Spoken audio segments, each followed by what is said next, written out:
Morning, class. How are y'all doing? Good morning. Morning. All right, so let me just clarify on the 3.3 last time. We did not finish the section. The homework I told you to try and do, I think up through like 11 or 12 or something. I went ahead, that assignment has now been moved to Sunday. It's due Sunday along with the section 3.4. All right. And then next week we will start 3.5, and then we're gonna start getting close to our first exam, which seems like this exam is like, maybe we should have had it next week, but it'll be on Monday the 21st. That's what's on the schedule, so we'll stick with that. And yeah, so any questions? Do I need to clarify anything? All right, let's get down to business then. So last time what we were doing is we were talking about, there's actually a lot of things, just properties of functions and, talking about when a function increases and decreases. And then we had this idea of local max, local min, or local extremum is what we called those points. And then now what we have, and then we also talked about the absolute maximum or absolute minimum of a function. And now we have a theorem. A theorem, just so you understand what a theorem is basically something that has been proven to be true. All right. Now we don't have the task of actually verifying this theorem. We're just here to use the theorem. So this theorem says, if f is continuous on a closed interval, and there's a little asterisk there next to continuous, I'll explain that in a minute. So if you have a continuous function on a closed interval, then f has an absolute maximum and an absolute minimum on the interval AB. So all this means is this: if you have a function that is defined on some closed interval AB. Now notice it has brackets on both the A and the B, and that means that your function is actually defined at both endpoints. So that means if I plug in A, I get some value to come out of the function. If I plug in B, I get some value to plug in the function. And now the word continuous is actually a mathematical property of a function. In calculus, you study this in more depth. In fact, I did that yesterday in my Cal 1 class. We talked about what does it mean to be continuous. A very simple way of explaining what continuous is that you can draw the function without picking up your pencil. All right, that's just a very kind of loose way of explaining it. So what I need to do then is imagine connecting these two dots with any sort of line or curve or whatever, as long as I don't pick up my pencil, and I still must maintain being a function. So I have to pass the vertical line test. So no matter how I do it, okay, I can connect these however I want. If you have this scenario where the function is defined on a closed interval and it is continuous, then the theorem says you must have an absolute maximum and you must have an absolute minimum. You have to have a highest point and you have to have a lowest point. No matter how you draw it, it's going to happen. So like in this particular drawing I did, this point right here would be our absolute maximum, highest point on the graph. And then this point right here would be our absolute minimum. So in this particular drawing, it occurred at the two endpoints. That's where we had the max and min, absolute max and absolute min. But you can do this any way you want. So, if I do another picture, maybe I go from A to B, maybe I do this here and here again, but this time I connect it and I make it go like this. Okay. Now my absolute max is here and my absolute minimum is here. All right. And then let me give you one more scenario. This is kind of an extreme case, but it's kind of a confusing case. What if we had this?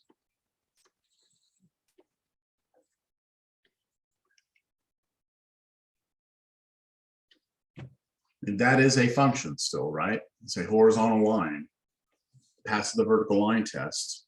It's continuous.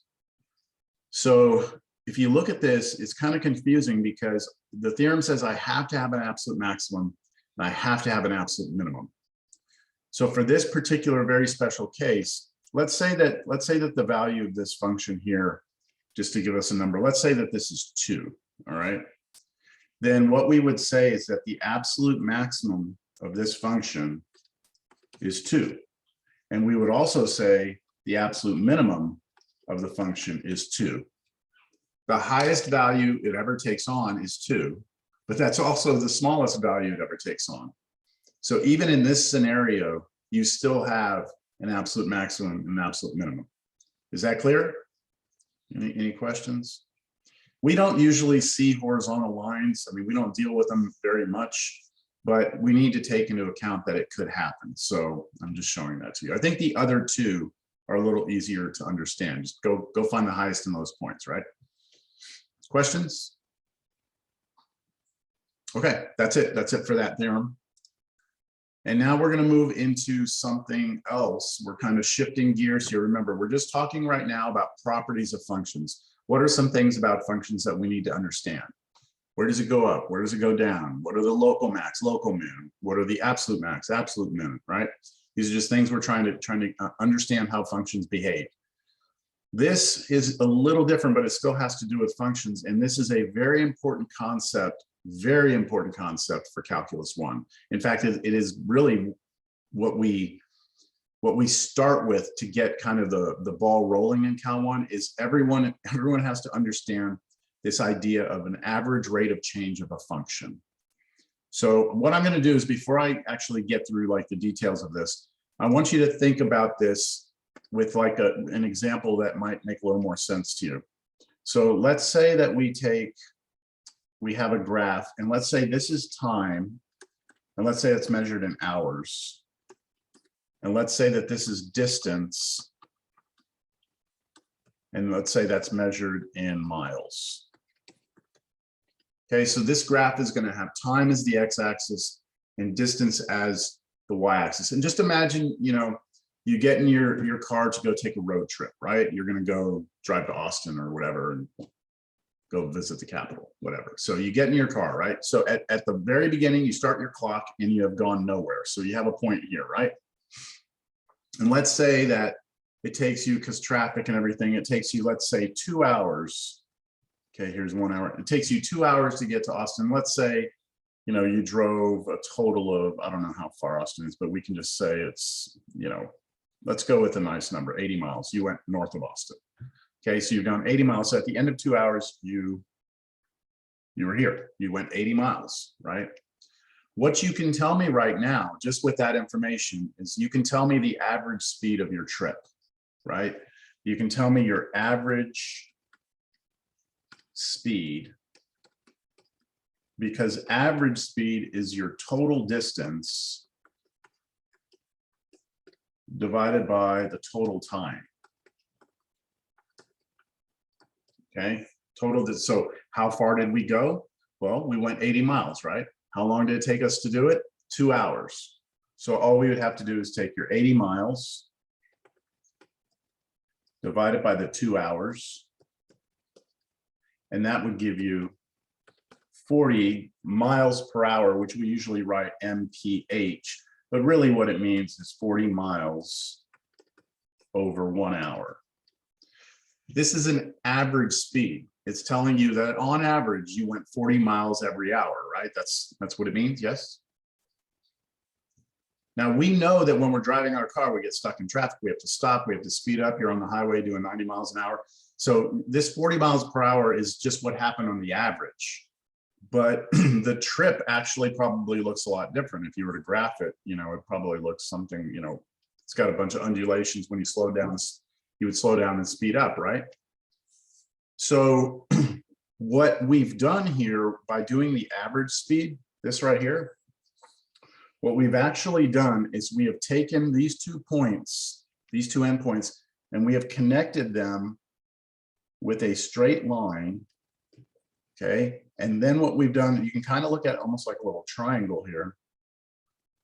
We have determined what the rise of this is, which would be the 80, right? The 80 miles. And then we've determined what we call the run, which is the left and right, which was 2 hours, right? So we took the 80.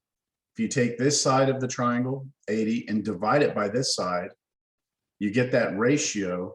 That gives you the 40, right? So if I take my rise and divide by run, I get my 80 over 2, which is my 40, right? And this 40 is a number that represents the slope of this line.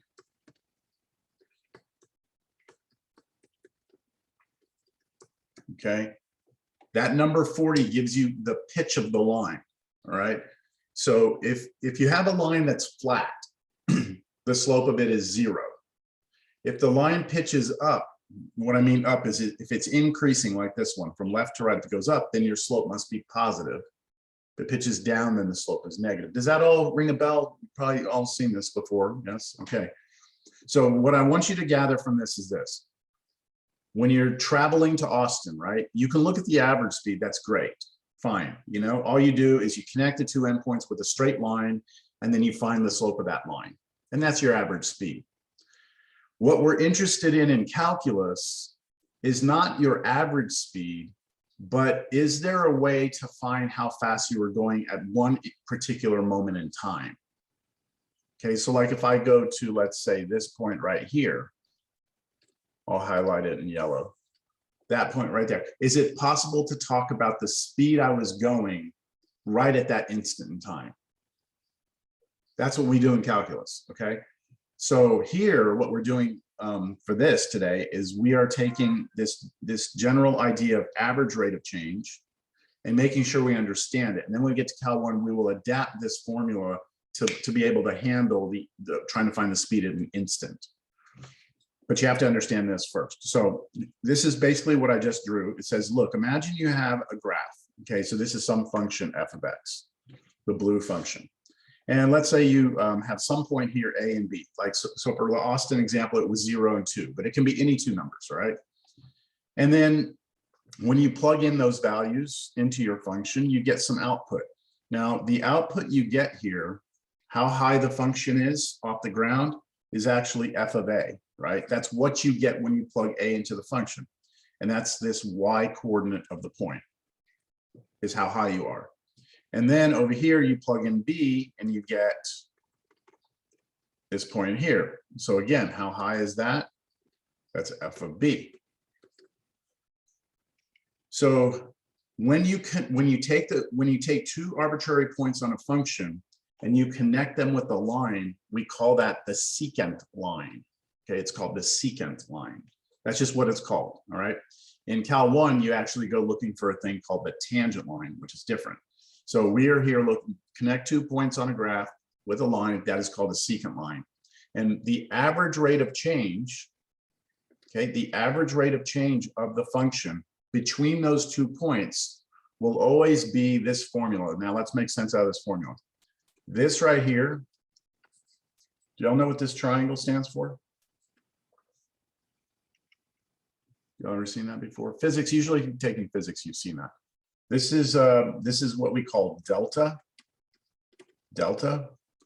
And what it really stands for is change. All right, change. So what we're saying here is that the average rate of change will be the change in y, okay, the change in y. Now the y is the up and down, right? So that's your change in y. And then divide that by your change in x, which is your change back and forth left to right. Okay, so let's talk about the change in y first. The change in y should be the difference of the y coordinates, right? You take your top y coordinate. What was our top y coordinate? F of b. That's how high we were. And we subtract from that f of a, and that will give us that little difference. So what I'm saying is this little height right here, that distance right here, is going to be the difference of the y coordinates, which they put right there. So this is f of b minus f of a. Okay, that's your delta y, or your rise. And then your run, which is your delta x,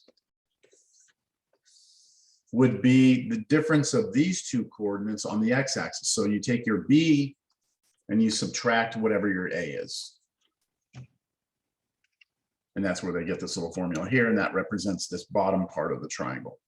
And then if you take that ratio, rise over run, you get the slope.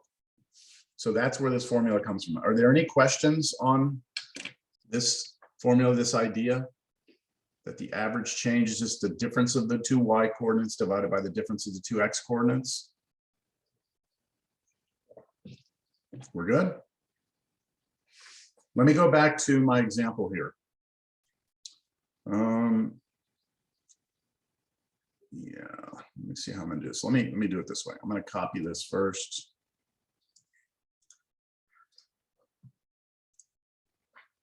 And see if you really understand this. I'm gonna get all this crap out of here. Okay, all this out of here. So what if I tell you this now? What if I tell you this? What if I tell you that when you, after you had traveled 1 mile, okay, what if I tell you that after 1 mile, you had gone 50 miles, okay? So right here, you traveled after 1 hour, you went 50 miles, okay? What if I tell you that? Got me? I'm gonna ask you 2 different questions now. First question I'm gonna ask you is this. What was the average speed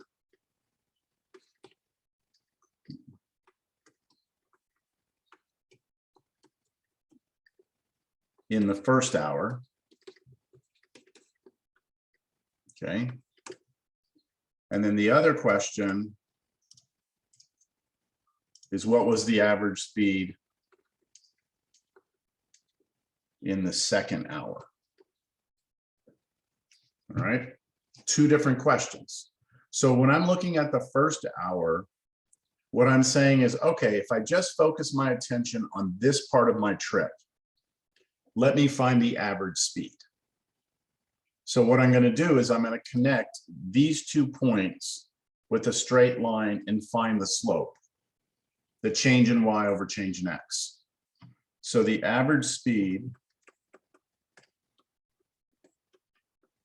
will be my delta y over delta x. Okay, so what's my change in y?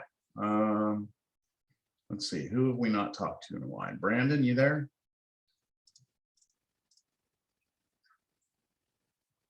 Am I in the right class? Oh, I'm in the wrong class. Oops. We talked to a lot of people yesterday, or last class. Give me a second here. All right, how about Araceli? I don't think we got to you last time. You there, you there, you there? Araceli? No, no. Miguel? I'm here. Okay, Miguel, you look like you're understanding this. So can you tell me in the first hour, what was my delta y? 50. 50, right? That's how far we went in the first hour. We went 50 miles. So that was the distance from here to here. That was 50. And then what is my delta x? Would be over 1. 1, right? Because you take the 1, you subtract 0, you get 1 minus 0. That's going to give you 1. So we get just 50, don't we? Yeah. And this is 50 miles per hour, right? 50 miles per hour. That was our average speed in the first hour. Good. I'm going to stick with you, Miguel. How about in the second hour? What about our average speed for the second hour? So what's our delta y? What's our delta x? Delta y is 80, and then delta x is 2. Okay, so in the second hour, look at this, Miguel. In the second hour, we're looking from here to here, right? So imagine that you have like a new little triangle like this, okay? This right here is our delta y. So how much did y change between this point and this point? You said 80, but 80 is the full distance, right? Oh, so would it be 30? It'd be 30, right? Because we've already traveled 50. So it'd only be 30. Does everyone see that? This would only be 30 now. And then how about time-wise? How much time has gone by now? 1. 1 again, right? So this is going to be, if we want to do it this way, we could say it's the 80 take away 50. That's how we got 30. And on the bottom, it was 2 take away 1. So that gives us 30 over 1, which is 30 miles per hour. Okay. Everyone got that? For the 2-hour trip, we know we went 40 miles per hour, right? That was the first problem we did. And then I said, hey, just look at the first hour. Well, you did 50 miles an hour in the first hour. And then the second hour, you only averaged 30 miles an hour. Make sense? Okay, and we could do this for anything. If someone gave us more points, we could look at averages on different points, you know, between 2 different points in time. The important thing to understand is that you can only do an average speed if you give me 2 points in time or two X values. Then I can give you an average. The challenge, and I don't want to get ahead of ourselves here, the challenge with the calculus problem is that if you have a function and I ask you to find me the speed at a single point, you can't do a delta y over delta x. If you try, you only have 1 point. So there's no, what would the change in y be? Think about it. If I just said, hey, look at that point, and then tell me what delta y over delta x is. Well, if you're only 1 point, there is no change in y, right? There's none. You haven't gone anywhere, it's just 1 point. So that's just 0. And then divide by change in x. Well, there's no 2 points, there's no difference. So it's 0 over 0, and that's undefined. So it seems at this point that there's no way to talk about the speed of something at an instant. Calculus will allow us to get around this, all right? That's the beauty of what Isaac Newton created when he created calculus, is he found a way around this problem. All right, let's get back to this. So we have this definition of average rate of change. Let's do an example. So find the average rate of change of this function, f of x equals 3x squared, first from 1 to 3, then from 1 to 5, and then from 1 to 7. So there's 3 different questions. So one way we could do this, right, is just to crank it out algebraically with the formula. So for the first one, from 1 to 3, 1 is our a and b is our 3, right? That's what's going on here. And according to the formula, here's the formula, mess.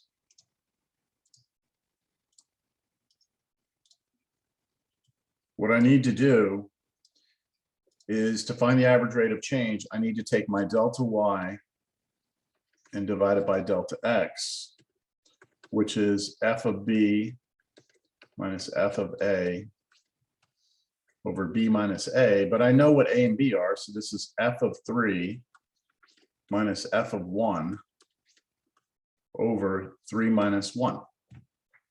All I'm doing is algebraically taking the formula, and I am noting that I know what a and b are, and then just plugging them into the formula. And then at this point, I'm actually going to use the function, right? F of 3 means go to this function f and plug 3 into it. So let's see, we got Miguel.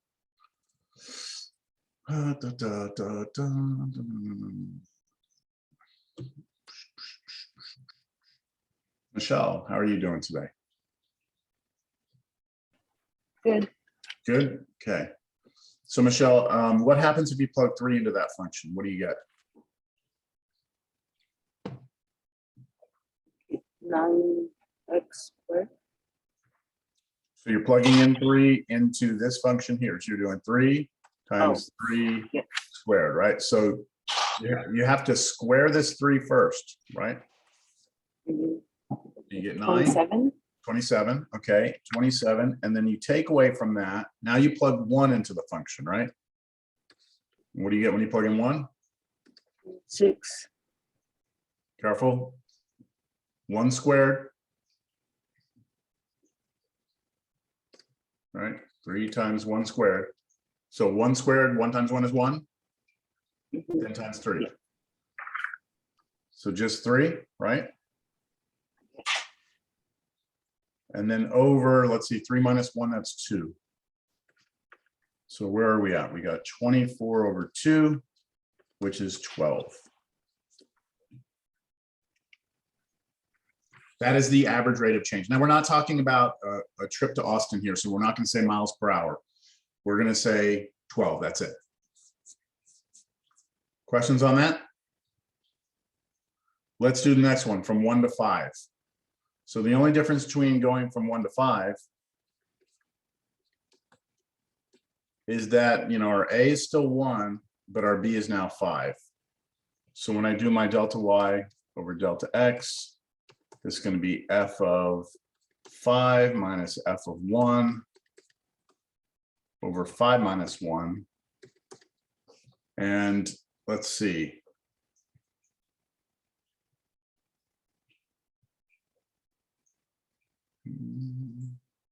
Henry, hey, we missed you last time. How you doing? Doing good. Good. Can you give me F of 5? Yes. 75. 75. Good. So you plug in 5 squared, you get 25, hit it with a 3, you got 75. 75, and then minus F of 1, Just 3. 3, and then 5 minus 1, that gives us 4. So where are we at? 72 over 4. Yes. I think that goes in there. No, does it? No, I think it does. 1, 3, 32 is 18. Yes, sir, 18. 18. Yeah, 18 is right. So your average rate of change between 1 and 5 is 18. That's bigger than the other one was, right? The other one was just 12. And now the last one's 1 to 7. So when we go 1 to 7, delta Y over delta X, we go F of 7 minus F of 1 over 7 minus 1. I'll give you a moment to calculate that. I'll call on somebody. While you're doing that, I'm going to do something else.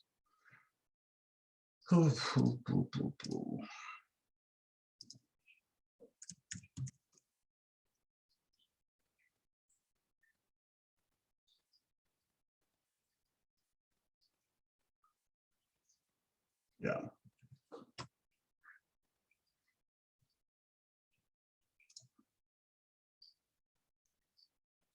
How about Gloria? You got it yet, Gloria? Is Gloria here? No, Gloria? Melissa?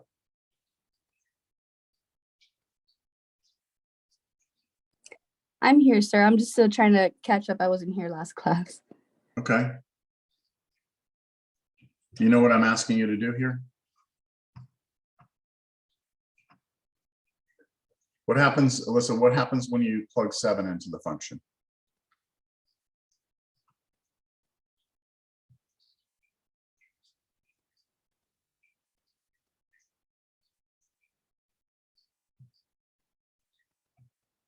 No? I'm not sure. Okay. All right. Someone help out. give So you- I write it in a different way just because I kind of like to visualize it, I guess. Okay.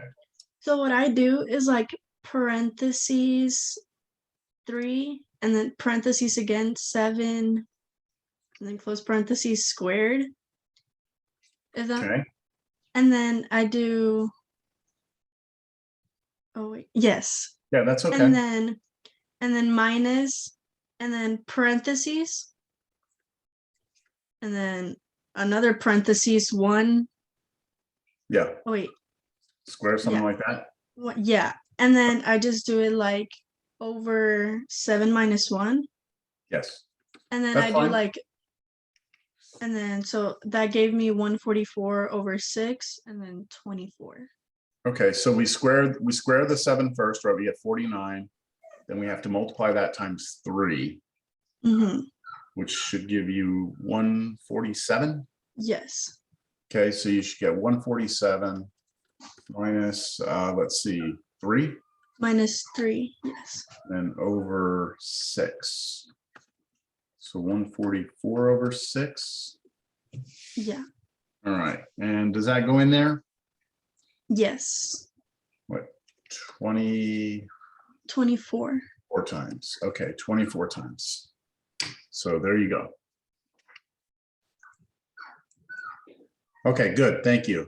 So this is just us applying the formula to a particular function, right? That's just a particular function, and we're looking between, 1 and 3, 1 and 5, and 1 and 7. So what does that mean visually? Let's take a look at this visually, what we just did. So what I've done here is I've graphed the function. Let's see, I gotta bring this down. Okay, so I've graphed the function 3x squared. That's what you're seeing here. And what we're gonna do is we're gonna look first between, sorry, hold on, 1, 3. We're gonna look between that blue point there. It was between 1 and 3, right? That was the first one, between 1 and 3. And then the other point here would be 3. There. All right, if we look between these 2 points and we ask for the average rate of change, what we did was we connected these 2 with a straight line. So we connected these 2 with a straight line. That's not a straight line, but you get the idea, okay? And we found that the slope of that line was 12, wasn't it? Was it 12? Right? So that's what we did. I'm gonna have to zoom back out because I need to have this whole graph here. Okay, so between here and here, we found the slope of that line. I'm going to use the letter M to represent slope. The slope of that line was 12. And then we did it again, but we did it between 1 and 5, right? And we plugged in 5, what did we get squared? 75, so 5, 75. So then we went between these 2 points, between that blue point and this one, and we did a straight line connecting those. Let me see if I have a different color. And we found that the slope of that one was, I forgot, 18? Was it 18? Yes, 18. 18, okay. I know that yellow is hard to read. And then we did one last one where we plugged in 7 and got 147. Okay, crap, it's gonna be off the screen. I think I accidentally dragged it too much. There we go. I got to clear all this shit out. Okay, so then we did another one and we were able to determine that slope from here to here was 24. And then the slope from here to here, we said was 18. And the slope from here, come on, man. Where are all my good colors? There, that was 12. So you can see it, can't you? You can see that because of the way this graph grows, if you go from 1 to these different numbers, it kind of pitches that line up. And that's what we're able to determine. Questions on that? Okay, you sure? All right, let's move on. So I already told you what a secant line was, okay?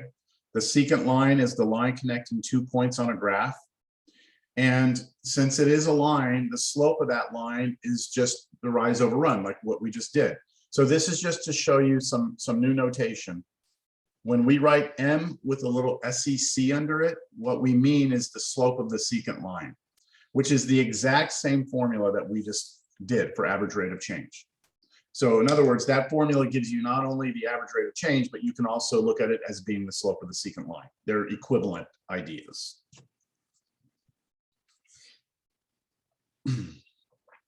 All right. Good. Okay, so there's something I need to remind you of last class. Remember last class, the beginning, I said, hey, remember we got to talk about numbers and being close and like, what's the number closest to 1? Remember all that? Yes. And if you ever miss a class, okay, if you ever miss a class, I understand, like life happens. I know got somebody in my Cal 2 class later today who has COVID, can't be there, that's fine. But I record these things and it's up to you to go back and watch them. So if you miss class, it's on you. Like, you got the recording, go watch the class, right? Unless you're like debilitated to the point you can't watch class. But I mean, I expect that, yeah, sure, you missed, but it's, you can't come in here and say, well, I don't know what you did last time, because it's there for you, right? So I went over that concept, but remember this concept? I said, hey, if we're given 2 points on a line, we can always find the slope, and then we can find the equation of the line, and we actually worked through a problem. Remember that? We did that. Okay, I told you we would need it. Now we need it, all right? So this next problem says, finding the equation of a secant line, all right? So suppose we have some function. Here it is. All right, now I'm going to do this a little backwards. I'm going to go graph this first. 3x squared minus 2x plus 3.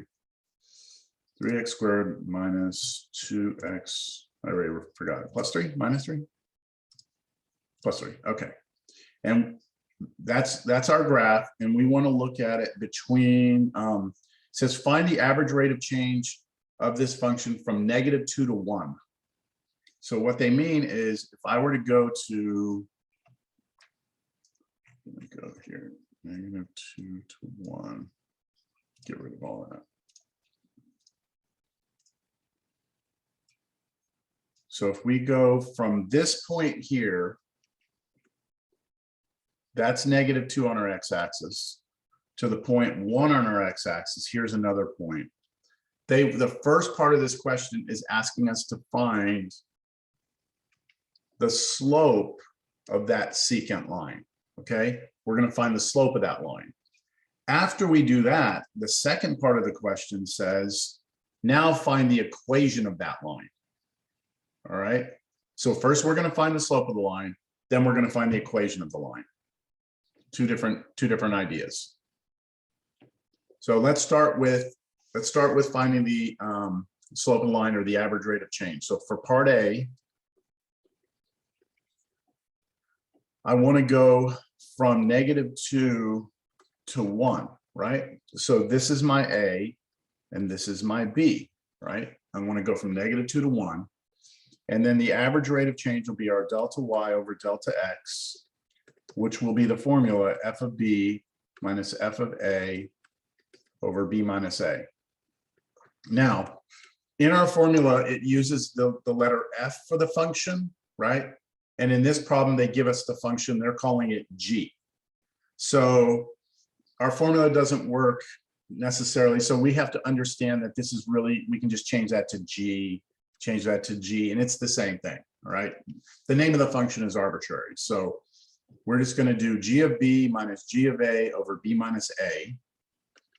You understand what I mean? Like, it doesn't matter what you want, what you call the function, call it F, call it G. I'm still going to do the same algebraic computations. Just make sure you get the order of these correct. Especially when you're doing the B minus A on the bottom, because B is 1 and A is -2, you're going to do B minus A, you have to subtract a negative on the bottom, which is going to wind up being plus. And now we just have to plug these numbers into this function, right? We're given the function right up here. So when we do that, and when we do that, we have to plug those numbers into that G function. So let me go ahead and do that. This is equal to, all right, so maybe I should do this on the side. Let me do some scratch work over here. If I do G of 1, that means I'm going to plug 1 into the function.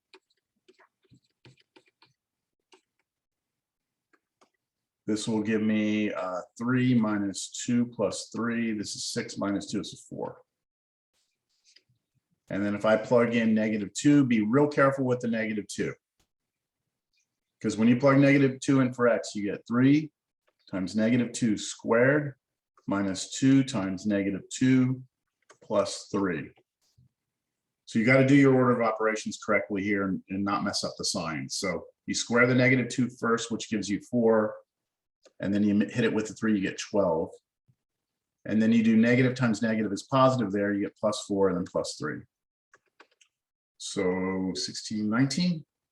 Yeah, 19. Okay. So now I'm ready to come back here and plug these in. So G of 1 was 4. Hey, you know what? I just realized something. Give me a moment. Oh, you know what? There it is.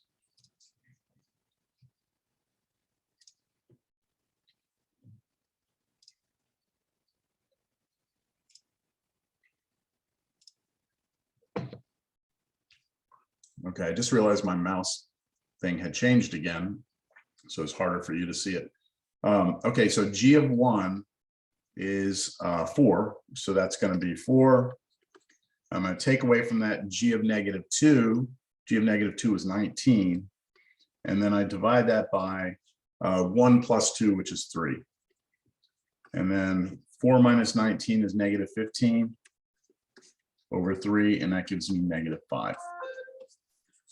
That is the average rate of change of that function between negative 2 and 1. Notice it's a negative number, right? It's negative. And in our picture, when I drew this, it was negative, wasn't it? Like this is a negative slope. We went from negative to, what was it, 19? Was it 19? Yeah, there, 19 to the point 1, comma, 4. That was it right there. So if we go from this point to this point, the line is going to be pitched down. It's decreasing, so that's going to be a negative slope. So it makes sense that we get a negative answer. Okay, any questions? We have found the average rate of change. That's all we've done. All right, part B, we want the equation of the tangent line. I'm sorry, it's the equation of the secant line. So for part B, we go back to what I talked about last class. If somebody gives you a point and a slope, right? That's what we talked about. If you have, here it is right here, this formula right here. If somebody gives you a point and a slope, you can use this formula to be able to come up with the equation of the line. So I'm about to do that. So I'm going to use this equation, y minus y1 equals m times x minus x1. Here, the m is the slope of the line you're talking about, which for us is what? What's the slope of the line? -5. -5. We just found that, right? That's -5. Okay. The only other thing we need is a point on this line. Do you have a point on this line? Was that, were you gonna say something? Yes. So Okay. it'd be like your x is 1 and then your y is 19. You're close. It's the 1 and the y was 4. Oh Or yeah, you- I'm sorry, 4, yes. Yeah, so what Lizette is gathering from this is that when we did this over here, what we were saying is that when we plugged in 1, it spit out 4. And if you look at this one, this is saying when we plug in -2, we get 19, right? So we actually have 2 points that we can use. It's up to us. It doesn't matter which one you use. You'll get the same answer either way, which is kind of weird, but you will. So Lizette, let's use this one. Let's use the 1, 4, and we'll call the first one x1, the second one y1. And we just plug that into the formula. So it would be like y minus 4 Mhm. is equal to -5, and then parentheses x minus 4. X minus 1. X minus 1, yes, I'm Yes. sorry. Yep, that's it, exactly. This is what you would do. Now I'm going to clean this up more. I'm going to distribute the -5 through. So I get y minus 4 is equal to -5x plus 5. And then I'm going to get the y by itself by adding 4 to both sides. So I get y is equal to -5x plus 9. That is the equation of the line. That is the secant line that goes through those 2 points. Now, do you believe I've done it? Do you believe I've answered? I've got it. Let's go check. It'll be easy to check because all we would have to do is graph that line on the computer. So I'm going to graph it right now. Y equals -5x plus 9. There it is. It goes right through those 2 points. So what we just did is a very, very common thing as you move on. You know, I keep on telling you about calculus. I'm only telling you because it's the reality of in calculus is what you do. So, you know, you have to have a comfort level. If someone gives you a function, you need to be comfortable with the idea of finding the slope of the secant line and the equation of the secant line. You need to be comfortable doing both. Questions?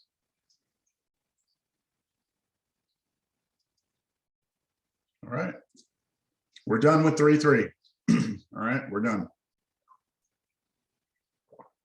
So we're moving into 3.4.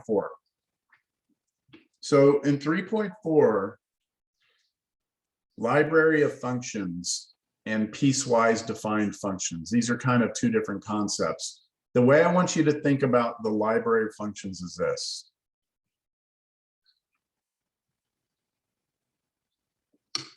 Think about like a toolbox, right? Toolbox, you open up the drawers and there's different tools in each drawer, right? You have screwdrivers over here, you got sockets and whatever you've got in the tool. Every drawer has a different purpose. This library of functions is kind of like what we need to do is we need in your mind to have all these drawers where you understand what each of these functions looks like. Okay, so it's like you've already got it burned into your brain. Oh yeah, you know, I know what the square root of x looks like the graph of that function. You know it, you just know it, just like you know what a screwdriver looks like, right? You need to know what these look like. So we're going to go through a bunch of functions today. That's the first one. Then we have another one, then another one, then another couple of, well, a lot of them, and then another one, and then we'll do something else. But we're just going to kind of establish the common functions that you need to know as a college algebra student progressing through your mathematical career. All right. So the first function that we're going to talk about is what's called the square root function. Some of these I'm sure you've seen, okay, maybe not. The square root function is square root of x, just like that, right? So I'm going to graph it. I want us to look at it first. Let me get back to this. Let me just get rid of all this. All right, so if I type in SQRT, it'll do square root x, and there's the graph. So let's just talk about this graph. I'm going to copy it and just bring it over. Let's talk about it using the sort of language that we've learned from the last class. All right. You ready? I'm going to put you on the spot here. All right. How about Malak? Are you there?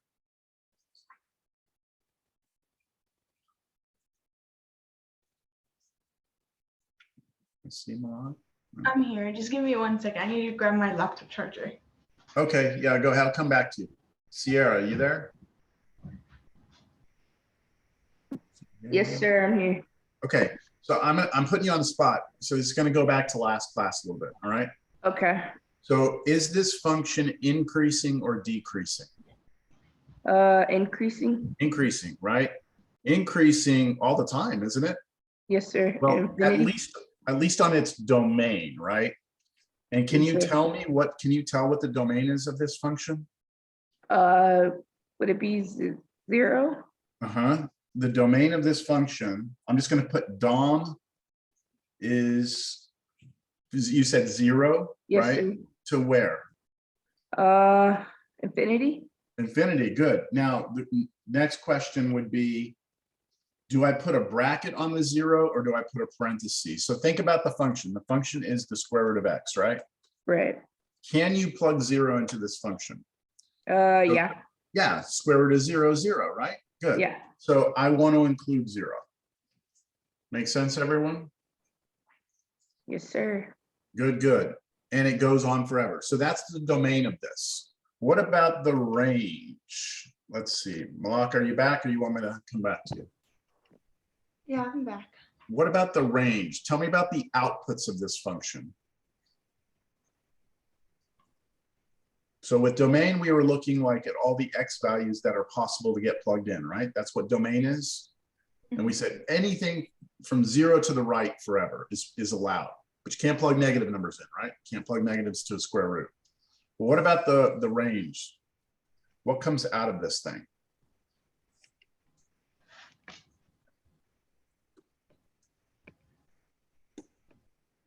Can you tell?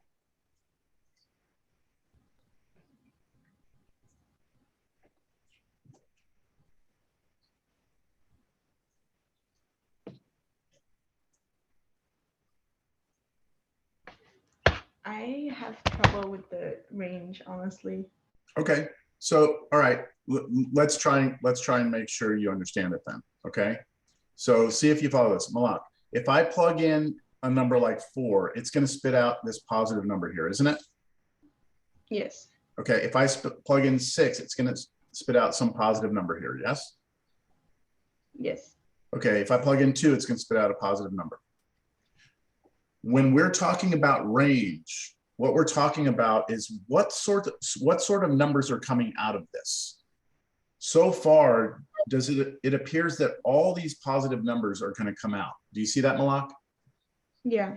Like if I go to 4, does it come out? Well, yeah, somewhere way over here, there's an X value that it comes from. Do you see that? Mm-hmm. Now that should work for all these numbers. But what about the negatives, Malak? Are we ever going to get any negatives to come out of this function? No. No. Does that make more sense? Yeah. So would it be all real numbers?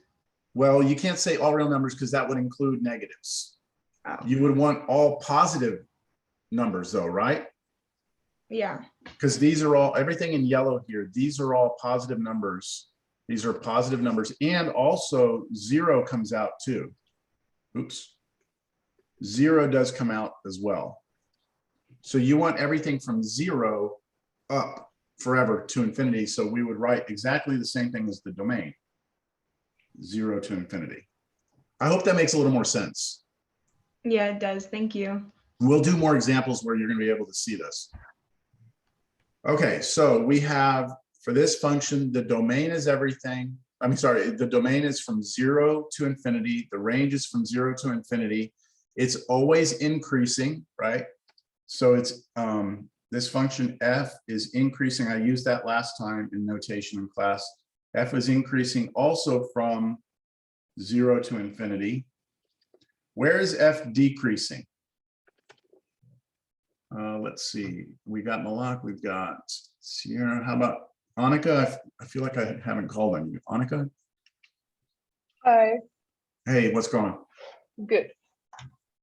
So do you remember what I said last time for this? Where is the function decreasing? Is it ever decreasing? No, So how do we say that? Do you remember? like for the range. No. For if you're trying to tell me, look, it's never decreasing, how do you give me that answer in some sort of set notation? Do you remember what I don't remember. I just know I know what the range is, so Okay, do you remember this? Does that look familiar? kinda, yeah. What did I call that last time, everyone?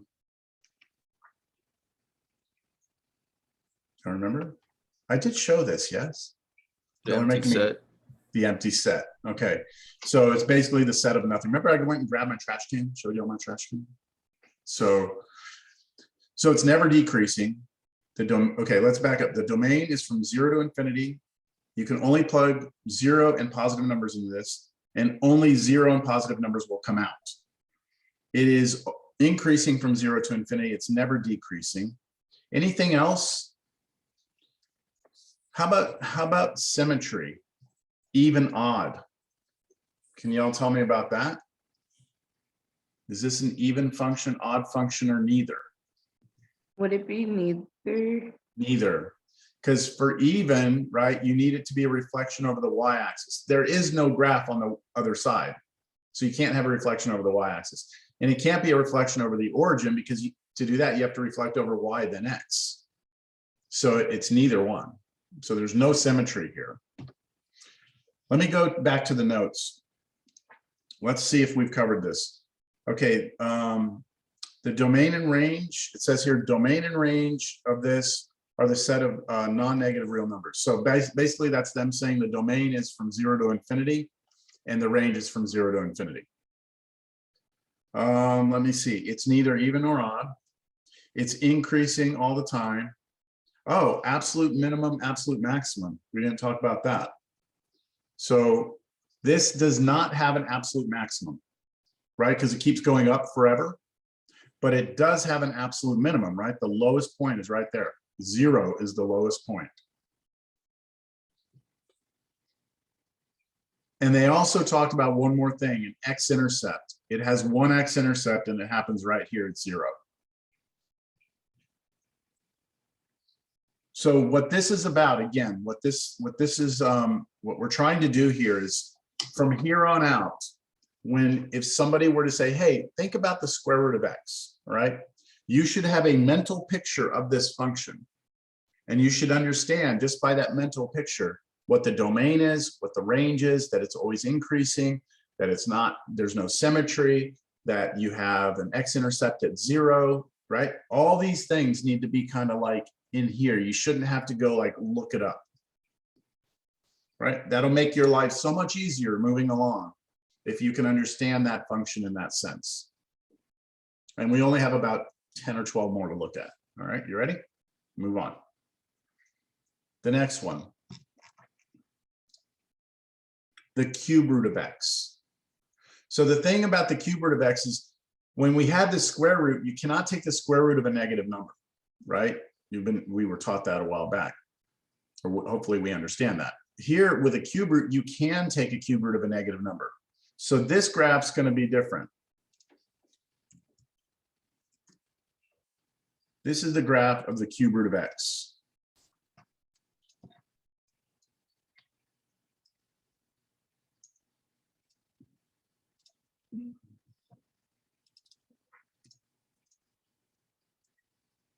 Now for this one, I want to just talk about the properties. I'm going to talk through these. So let's look at the first property. I'm going to put some arrows on this just so you can understand this goes forever. All right, so the domain and range, look at what it says about the domain and range. They're all real numbers. So this graph, if you look at the x values, this graph, for every x value, there is some output that comes out. So in both directions forever, you've got graph. So your domain is everything, all real numbers. And then Malak, are you still there? Where's Malak? Yes. Okay, let's talk about range, Malak.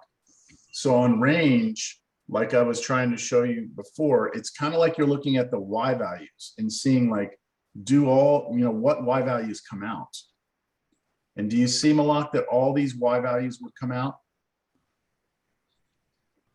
Yeah. And below too, right? Because you've got y values that are coming off the graph this way. So in both directions, you've got outputs for the function. So that should also be everything, all real numbers.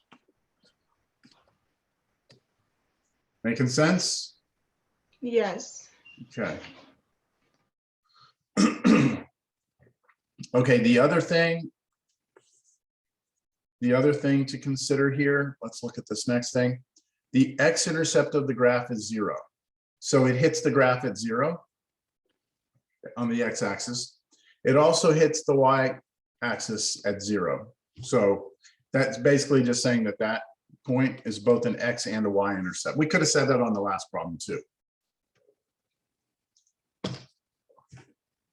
This graph is symmetric with respect to the origin. It's a double reflection, right? If we take this reflected over this way, right, and then reflect that over the x-axis, will land on top of itself. And anytime you have that double reflection, it's called symmetry to respect to the origin. So we've got that. Look at the increasing, decreasing. This is always increasing. So if you read this like a book and you move from left to right, you're always moving up, right? If this is a roller coaster, you're always going up. So it's increasing everywhere. Where would it be decreasing? Empty set, right? Never. This does not have any local max or mins or any sort of absolute max mins, nothing, because it keeps going up forever and down forever. There's no humps, there's no valleys, there's no peaks, right? So you have no extreme values on this function. You burn it in, x cubed, kind of looks, I don't know, what does it look like? X cubed kind of looks like an S, kind of weird. It's kind of like an S. All right, so now you've got that kind of burned in. The next one.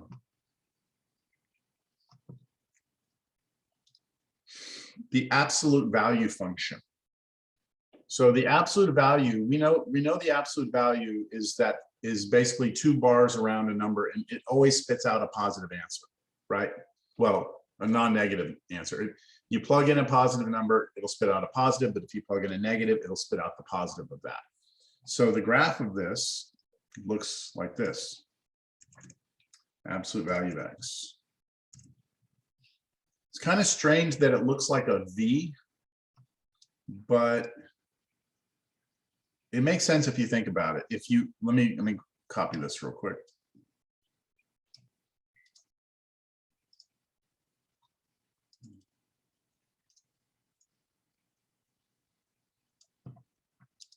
The idea here is that if you plug in 1, it spits out 1.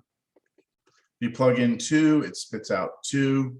Plug in 3, it spits out 3. Plug in 4, it spits out 4. So it's really kind of like a straight line on the right-hand side. But on the other side, it's the same thing, but with the negative. So if you plug in -1, it spits out 1. When you plug in -2, it spits out 2. When you plug in -3, it spits out 3. So it looks like a straight line on the other side, and they come together like a V, right? That's the way it looks. It looks like a sharp, there's a sharp corner down there. There's no curve at the bottom. It is a sharp point. All right, so let's talk about this. Why don't I ask you this? I'm just going to put this down and let you work on this and see if you can get this on your own. By looking at this, can you tell me what the domain of this function is? Can you tell me what the range of this function is? Can you tell me where this function is increasing? Can you tell me where it's decreasing? Can you tell me whether or not it's even, odd, or neither? Neither is one of those words I hate. How do you spell neither? Is it N-E-I? NEI. N-E-I. It's not I before E except after C. It's not that rule. Not here, I don't think. I hate that. That's why I'm not an English major. That's why we stick to math, sir. Yeah, exactly. Exactly. Don't give me rules that don't apply all the time. Okay, so I want to know domain, range, whether or not it's where it's increasing, decreasing, whether or not it's even, odd, or neither. I want you to give me, tell me if it has an absolute max. Tell me if it has an absolute minimum. I want to know increase, decrease. Does it have any x-intercepts? Does it have any y-intercepts? Okay, see if you can figure out the answers to all those. Do you understand what I'm asking? Anyone need clarification? Okay, see, I'll give you a few minutes. Why don't you on the poll let me know when you have finished all of those? Just let me know when you're done. You don't need to tell me you're not done.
Okay, half of you are done, so we'll go another minute.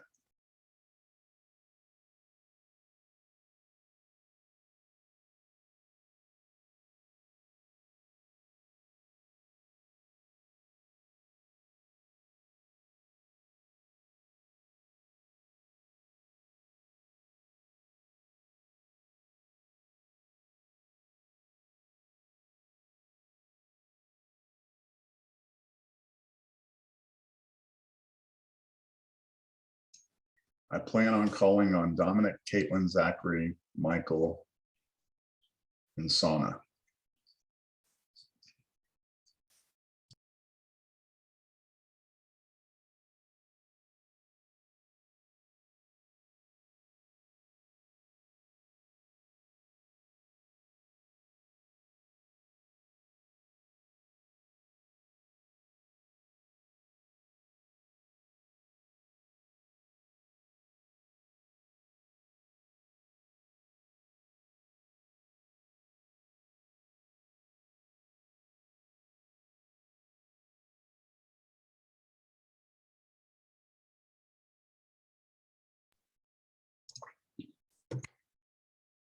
Okay. We're ready? Not everyone finished, but let's see how this goes. Dominic, what do you have for domain and range? For domain, I put negative infinity to infinity. Yes. And then for the range, I put 0 to infinity. Okay. Parenthesis or bracket on the 0? I put a bracket. Yes, that is right. And the reason it's okay to put a bracket is because the function is the absolute value of x. And so if you plug 0 in there, the absolute value of 0 is 0. So you're okay to plug in 0. Good, very good. Okay, now, Caitlin, are you here? Yeah, I'm here. Okay. How'd you do with increase, decrease? I did for the increasing negative infinity to infinity. For increase or decrease? Increase. Okay, what'd you do for decrease? Forgot what it's called, but it's 0 with a line through it. Okay, I think there might be a misunderstanding here then. Let's talk through Okay. this. So Caitlin, do you see that on the left side of the graph in blue here? Do you see that if you were moving along this from left to right, you'd be going down here? It's always left to Oh, right okay. the way you read a book, okay? So we're always going down here on the left-hand side, yes? Yeah. So you need to give me the X values that correspond to this region over here. So it's negative infinity to 0. To 0, and that would be for decreasing, right? Okay. So you go negative infinity to 0. And I told y'all in class last time, anytime you're doing increasing or decreasing, always use parentheses. Okay, and you'll be safe. So Caitlin, if you follow that same logic, what can you tell me about the other side? It's 0 to infinity. Yep, and that would be for your increasing. That makes sense now? Yeah. Okay. Good.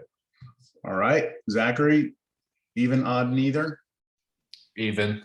Even, right? Because it's a reflection over the y-axis. Good. Michael, absolute max, absolute min, what do you think? I think the absolute max is none. There's Okay. none. None. And then the absolute minimum, I think it's 0. 0. So all you have to give me is the y value. Okay, the absolute minimum is the smallest y value that comes out, which is 0 here. Good. All right, and last, Sana, if you could give me the x-intercept and y-intercept. The x-intercept is 0, 0. Yeah, you can write it as a point, that's fine, 0, 0. Oh, It's or fine. is it just like the x value? You could put x equals 0, either way. Okay. And then the y-intercept? And the y-intercept is the same thing. Same thing, yeah. Okay, good. All right, very good. I have a question. Yes. When you're doing the increasing and decreasing for when Uh-huh. it's the 0, do you have to put a closed You can leave it as an open bracket and not a closed bracket? You can, yes, on increase, decreasing on the 0, you can leave it open. It's safer to leave it open. If you close it in this problem, it would not be wrong. Okay. Okay, it would not be wrong, but there are points in Cal 1 where the functions might have what we call discontinuities at the endpoint. And so if you just leave it out, you're safer. Okay, that makes sense. Yeah, the thing is, you have to have at least 2 points to be talking about increase or decrease. You have to have at least 2 points to compare to see if, if it's gone up or down. So excluding 1 point at the end doesn't really change anything because it's only 1 point. Okay, let's see. I feel like I missed something here. I have a quick question. sir. Yes, So on the domain, I think it was, yes. because I put a bracket in this case, and I see you put a parentheses. I think I'm just having trouble with that. Can you just explain that one more time with the brackets and the parentheses? Okay, so for the domain, anytime you have infinity, you always put parentheses because you can never make it to infinity. It's an idea. And then on the range, we put a bracket on the 0 because the range, remember, is the output, right? And 0 does actually come out of this function. It does achieve a value of 0. So we want to put that. Now, if let's just say we had a graph that looked like this, it went like this, like that instead, and this was our X and Y axis like this. Say this was X and this was Y. In this case, then you would not want to include 0 as your range. Your range of this would be 0 to infinity because you take on all these values, the Y values up, but you never actually achieve 0 because there's a hole there. That's not what we have here, but that would be a case where you would not want the bracket. Okay. Thank you. Yep. Okay. Moving on.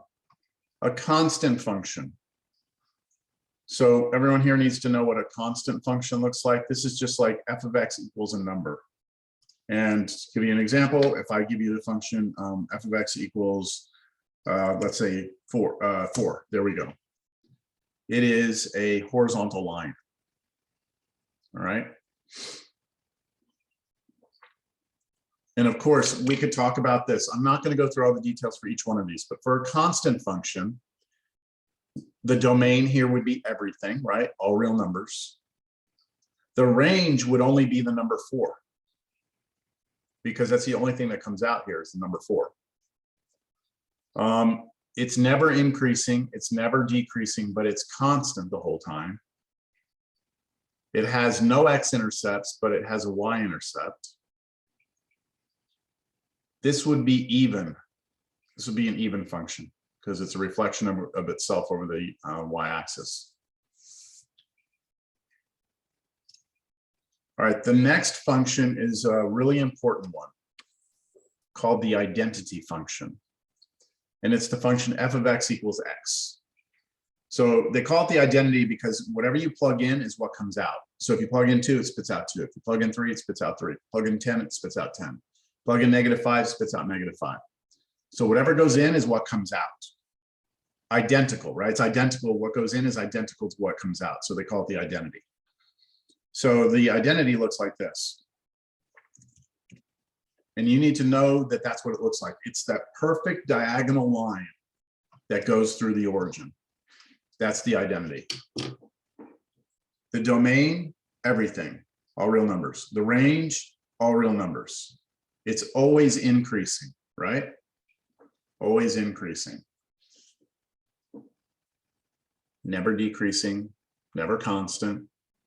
You can see the x and y, the x and y intercept is the origin.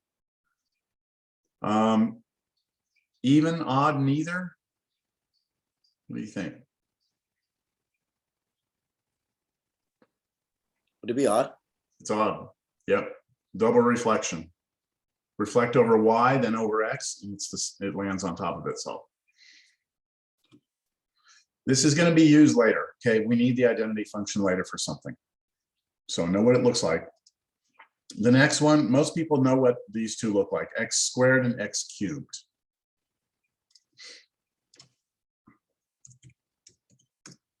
There's y equals x squared. We call this a parabola.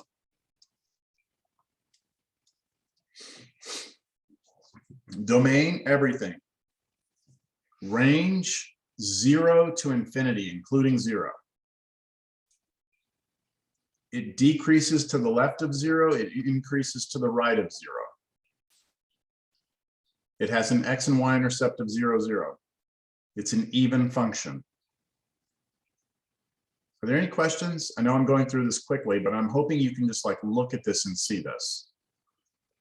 You know, I'm seeing, people are nodding, so I'm nodding in approval. So I'm going to continue.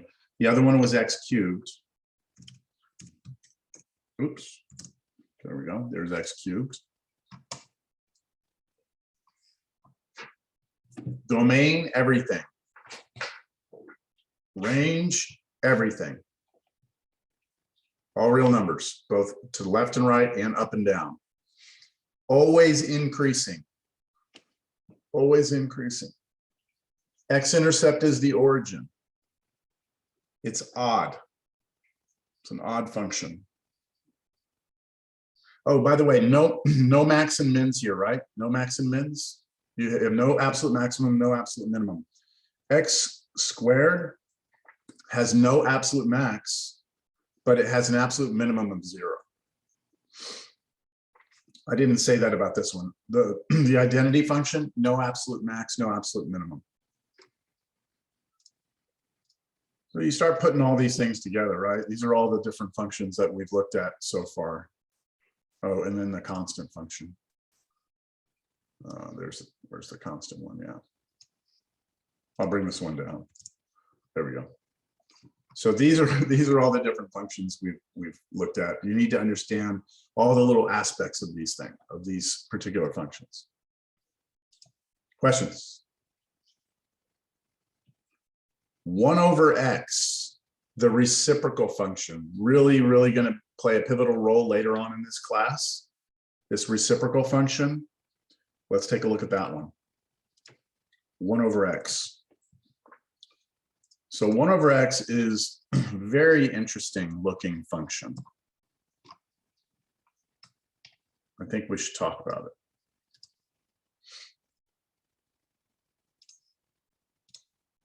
The reciprocal function 1 over x. So this is f of x equals 1 over x. All right. So first thing to notice is that when you talk about the domain, you cannot plug 0 into this, right? If you try and plug 0 in, you get division by 0. But you can plug any other number in.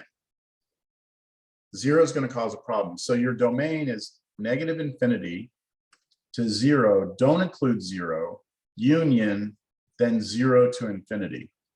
So this basically says everything to the left of 0 you can plug in, everything to the right of 0 you can plug in. And what's really interesting is the range is the exact same thing, right? The range is the exact same thing because if you look at the range, you get all these y values to come out. You get all these y values come out, but you never, ever, ever get 0 to come out. There's no way that this will ever spit 0 out. So your range is going to turn out to be the exact same thing as a domain for this particular problem. So do y'all see that 0 never comes out of the function?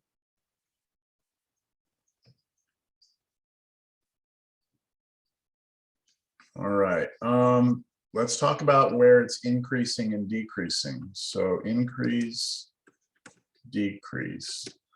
So when it's increasing, is it ever increasing? If you're moving from left to right, are you ever going up? From left to right, no, right? You're always going to be going down, down, down, down, down. And then here you're down, down, down. You're always going down. But again, you can't be saying you're going down at 0 because your function is not defined there. So you're decreasing from negative infinity to 0 and also from 0 to infinity. But that's, oh, sorry, increasing. And you're also, oh, wait, yeah. Sorry, I totally messed that up. You're decreasing, I meant to put it here. negative infinity to 0, union 0 to infinity, and you're never increasing. So empty set here.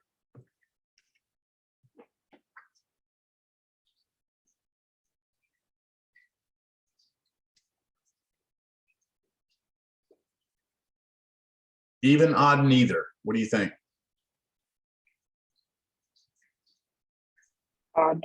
Odd. Odd. This is odd because you can do a reflection here over the X. I'm sorry, over the Y, and then reflect that over the X, and you'll land right on top of itself. So this is odd.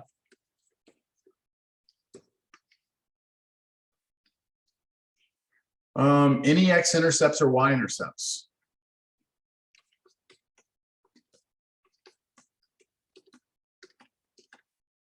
No, right? Never hits the X axis. Never hits the Y axis. How about max or min?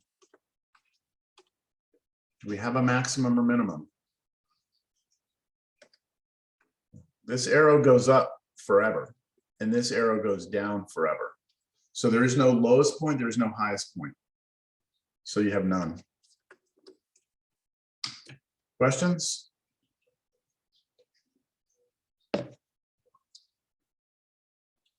All right, you sure? We're going to move on to a good function, a nice function that is used. Computer science majors use this function a lot. If you've done any coding in your life, you may be familiar with this already. It's called the greatest integer function. And computer scientists usually, computer science people will probably hear it called something else. They may hear it called the floor function. The floor function. This is a weird function, okay? You probably, if you've never seen this before, this is the first time you've ever probably seen a function that the definition of the function is just an explanation of what it is. It's not like x squared where you just take the number and square it, or it's not like 1 over x where you plug in the number and get an answer. Here you don't plug in a number, you have to think about what the answer is. So let's talk about what it is. The greatest integer function, here's the notation we use for it, int x. That's the notation for the greatest integer function. And what it does is this function, remember, a function's like a machine. Here's what it does. It will spit out an answer, and that answer will always be the greatest integer less than or equal to the number you're pointing, or the number you're plugging in. All right, so first we need to know what an integer is. Integers, you look at the number line, the integers are all the nice whole numbers forever and ever, each direction, positive and negative. So the integers are these numbers. So you can't have fractions, okay? You can't have any sort of decimals. It has to be just those nice counting numbers, both positive and negative. Those are the integers. This function will always spit out an integer. That's all it ever spits out is an integer. It'll never spit out a fraction. And the way it determines what it's going to spit out is it's going to find the greatest integer less than or equal to the number you give it. Okay, so remember on the number line, if you move this way, that's less. This way, that's greater, right? So in other words, the number 2 is greater than 1. Everyone agree? 2 is greater than 1. Yeah? But you have to be careful with this because using the same idea, -2 is greater than -3, right? -2 is greater than -3 because it's to the right of -3. So let me see if we can make sense out of this function. Let me give you some examples. If I ask you what is int of 5? Well, it'll be the greatest. So I'm plugging 5 in. This is going to spit out the greatest integer less than or equal to 5. But what is the greatest integer less than or equal to 5? If you draw a number line and put 5 here, here's 4, here's 6. We're plugging in 5, and it's supposed to spit out the greatest integer we can find that's less than or equal to this number. So what is the greatest integer that is less than or equal to 5? Oh. Less than or equal, less than or equal. Well, 5 is an integer, right? 5 is an integer. So it's just going to spit out the integer itself, 5. So if you plug an integer into the integer function, it's going to, or into the greatest integer function, it's going to just give you that number. If I say, what's int of 10? The answer is going to be 10. Okay. If I say, what's int of -4? It's just going to give me -4. So it's not a very interesting function if you're plugging in integers, because all it does is just spits out the exact same thing. It's only interesting when you plug in decimals. So let's try some decimals. I'm going to stick this next to this. What if I do the integer function of 5.3? So 5.3 is right here, somewhere around here, right? If I plug that in, I'm trying to find the greatest integer I can find that's less than or equal to 5.3. So since 5.3 is not an integer, I need to go to the nearest integer to the left of it, because it has to be the greatest integer less than that number. So I move to the left and I pick the number 5. So it just spits out 5. Try another one. What's the int of 5.95? So now 5.95 is way over here, 5.95. I'm trying to find the greatest integer less than or equal to that number. So what's it going to give me? I see how we are 5, 5, right? It's 5 again. See, I'm not rounding up or anything. It's almost like it's rounding down, right? Not even rounding, it's just always dropping to the integer below it, right? It's dropping. Understand? Int of, I'll do one more, 5.4, that's 5 again, right? Let me try a harder one. I'm going to do this one over here. How about this? How about int of negative 2.2? So where's 2.2? Negative 2.2. That's somewhere around here. That's negative 2.2, right?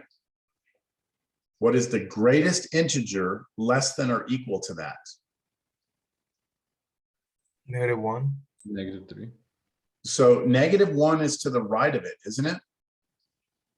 That's greater than this one. We want the greatest integer less than or equal to that number. So I need to go this way to -3. So it's going to drop this down to -3. That's weird. The negatives always get people because the direction you move on the number line. Try it again. What is the greatest integer function of -2.9? So now you're here, -2.9. You want the greatest integer to the left of it, which would be -3 again, right? Can somebody give me, I'm going to see if you can work this backwards. Can someone give me a number to plug in here that would give me -2 as an answer? Can somebody give me, there's a -1.5. -1.5, good.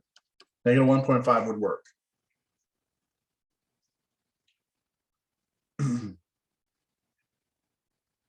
Now, I wonder what this thing looks like, right? I wonder what the graph of this thing looks like. Let's try and graph it, all right? I'm going to see if we can. I'm going to do this. I'm going to make my own graphing paper. Here we go. This is a really cool looking function because you've never seen one like this before. So let's start with this. This is 1, this is 2, this is 1, this is 2. Okay, so what happens if I plug in 1? So I'm graphing the function f of x equals int x. So what happens if I plug in 1, everyone? What do I get? 1. right? Okay, so if I plug in 1, I get 1. If I plug in 2, I get 2. If I plug in 3, I get 3, right? If I plug in 0, I get 0. If I plug in -1, I get -1. So as long as I'm plugging in integers, it's just giving me that same integer out. So it looks a lot like the identity, doesn't it? Like a diagonal. But that's not what happens when I plug in decimals. So let me try this. What if I plug in 1.5? What does it spit out? Henry, you saying 1? 1. Right. You'll see that? It's going to give me the greatest integer less than or equal to 1.5. So it's going to spit out a 1. Right? What if I plug in, 1.2? What's it going to spit out? 1 again, right? And isn't it going to do that for every number? Every number in here in the yellow region there, it's going to spit out 1 until I get to 2, right? When I get to 2, that's when it jumps up, right? To 2. So look at the way I'm going to draw this. It's like this is a little solid line segment until I get to 2. And when I get to 2, there's a hole because that's when it jumps up to 2. And it does the same thing on the next piece. If I do like 2.5 in, it's going to give me 2 out. And it'll do that for all the numbers in here. It'll give me 2s until I get to 3. When I get to 3, there's a hole and it jumps up to 3. And then it'll do the same thing over here. And then jump up to the next one. And then do the same thing there. Does that make sense, everyone? And then it goes backwards the same way. So if you plug in, like, let's do this one. If we plug in 0.5, the greatest integer less than or equal to 0.5 is 0. So that's going to give me 0 with a hole. And then all of these, it just goes backwards like this. And this is probably, if you've never seen this, a function like this before, this is your first introduction to something called a step function. I wonder why they call it a step function. Right? It's a step function. It looks like steps. All right. Now, it is a function still, right? I mean, this is a function. It passes the vertical line test. Draw vertical lines. You're never going to hit the graph more than once, right? And in computer science, it's a nice function. They call it the floor function because what happens is, like, let me show you this example. Let's take that 2.5. If you plug 2.5 in, you want to be 2.5. So you want to go up, here's 3. It's like you want to go up to 2.5, but the greatest integer function says, nope, you've got to drop down to the next integer below you. So you go and you hit the floor. Okay, you come down, you hit that floor. And you do that for any point in here. You go up, you try and plug it in, and then boop, it drops back down to the floor. Plug this in, it goes up to here, up, drops back down to the floor. So it just always returns to you that integer below you. Okay, that floor function. There's also in computer science another function called the ceiling function, which does the opposite. Instead of going and dropping you to the floor, it takes you up to the roof, to the ceiling. And it looks different than this, obviously. I'm not going to graph it right now. But. Okay, so you have to believe me that in computer science, that function is used quite a bit, right? It's almost like a rounding. It does some sort of rounding, but it's used for other things. Okay, what are we doing? 15 minutes. Y'all hanging in there? It's a long day.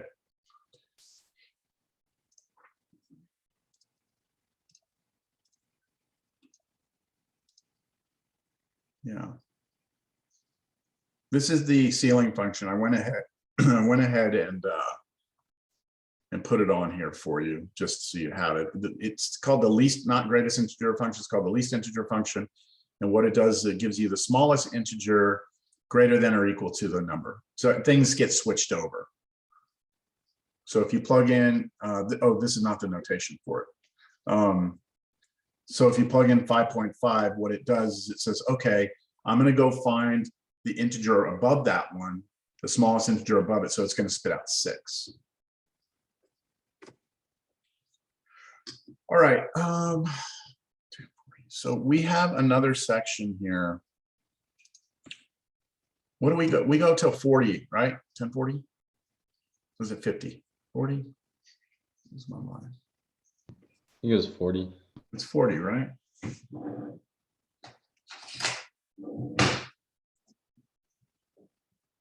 Yeah, we don't have time to continue. Yeah, all right. Let's call it a day. Let me just tell you real quick on your homework, because you're not going to be able to do all of it. Let's see how much we can do. Man, I've got a pounding headache.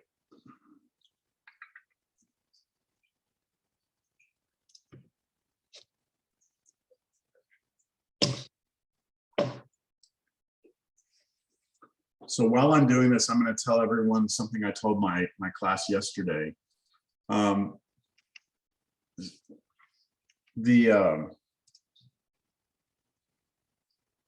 let me get this up here. Let me get to this first, then I'll tell you. Assignments. So 3-4. Library functions. Oh, there's not much here. Yeah, nope. Nope. Nope. Nope. Nope. Nope. All right, so don't worry about 3-4. The thing is, there's one more thing I need to do in there that kind of like ties it all together. And then once we do it, then you can see these library functions are within something. And so you're just unfortunately going to have to just do 3-3 this weekend. Finish it because you already started it, so you should be able to finish it. But then next week we're going to have, there'll be quite a bit in there. It's only 8 problems, so it's not that big of a section to do, but we have to talk about piecewise functions before you can go do that homework. Okay, so what I was going to tell you all is I told my algebra class this yesterday. I am currently like in the worst shape of my life.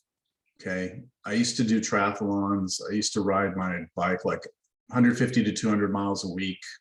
It's very, very healthy, very fit. And then I got married and I kept with it. Okay, I've kept with it, but 2 years ago, I hurt my knee and I've been injured, not been able to work out. And I've gotten to a point where I have to get back into shape. So I've started, as of 2 days ago, I've started back on my bike. My knee is healed enough.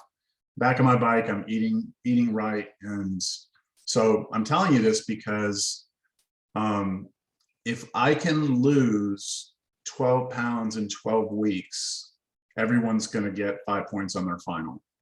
All right. I'm pretty sure I can reach that goal unless I get injured. My goal is 2 pounds a week, which, you know, depending on how much I do, I've done that before.